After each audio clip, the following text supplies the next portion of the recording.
Hello viewers, আজকে আপনাদেরকে পরিচয় করাবো সুপারি, বিভিন্ন ধরনের পয়সা কাটা সুপারি সম্পর্কে। সুপারি খেতে অনেকটাই সুস্বাদু। বিভিন্ন ধরনের সুপারি আছে, তার মধ্যে এটা হচ্ছে সুপারি বিভিন্ন ধরনের কাটা।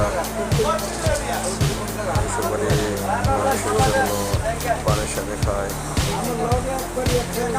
খুবই সুস্বাদু, ভালো লাগে। চা বাগান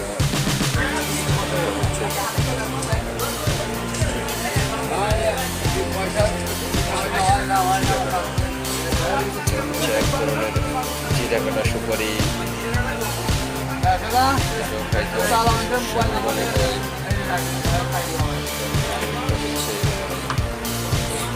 কাটা সুপারি, এই সুপারিটাও অনেকটাই ফেভারিট।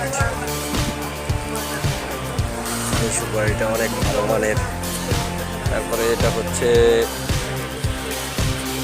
শুকনো সুপারির মধ্যে খুবই ভালো জাতের। এই সুপারিগুলো পানের সাথে খায়।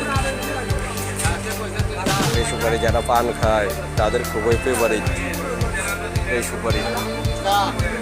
আর সবচাইতে ব্যয়বহুল সুপারি হচ্ছে চুরি কাটা, অনেক ছোট ছোট কাটা। তারপরে পয়সা কাটা খুবই উন্নত মানের সুপারি। এটা পানের সাথে মানুষ খেতে খুবই পছন্দ করে, খুবই সুস্বাদু।